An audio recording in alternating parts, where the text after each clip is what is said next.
Bengals show their championship caliber. Mike Petraglia inside Acrisure Stadium. A huge AFC North divisional victory, the first of 2022 for the Cincinnati Bengals. They beat the Pittsburgh Steelers by a score of 37-30 here on Sunday afternoon. A lot of heroes, surprising heroes at that, for the Bengals here on Sunday afternoon as they improve to 2 games over 500 for the first time this year. They're 6-4. They keep pace with the Baltimore Ravens, who improve to 7-3 with a 13-3 home victory over the Carolina Panthers. But here in Pittsburgh, the stars of the game were Samaje Perine filling in for a concussed Joe Mixon. Also, Trenton Irwin with his first career touchdown reception in the second half in a key comeback for the Bengals. And Drew Chrisman getting his first shot at replacing Kevin Huber, handling the punting duties. He had 3 big punts, 2 of them over 50 yards, but perhaps the biggest punt of the day for Drew Chrisman came in the fourth quarter right behind me in his own end zone.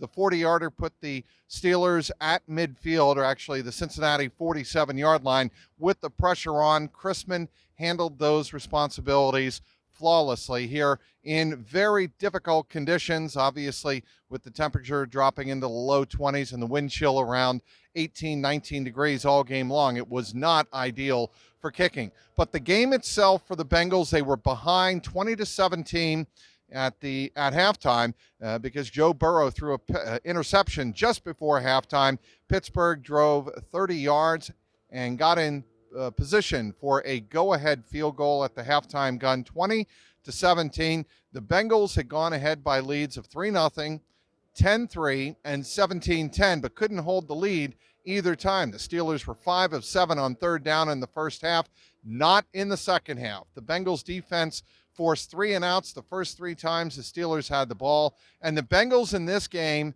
managed drives, touchdown drives engineered by Joe Burrow of 92 and 93 yards. That was really the difference offensively for the Bengals here on Sunday. On the road, when they had to have it, they came through under adversity. Again, they lost Joe Mixon, their star running back, in the first half to a concussion.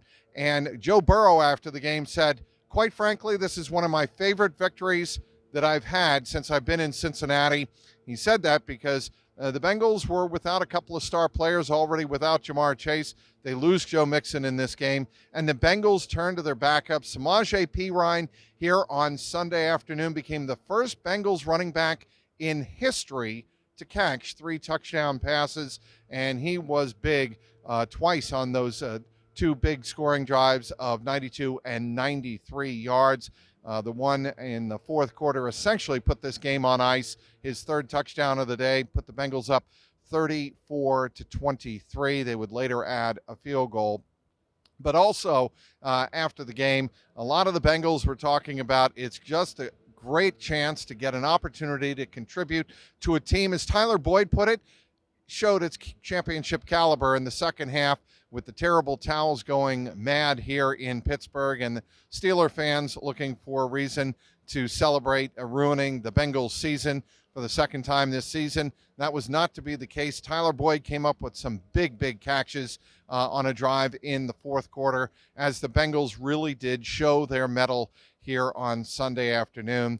Zach Taylor after the game said, communication, that was the difference between the defensive breakdowns in the first half and the defensive standout plays that the Bengals enjoyed in the second half. So there was a lot to celebrate here on Sunday afternoon for the Cincinnati Bengals.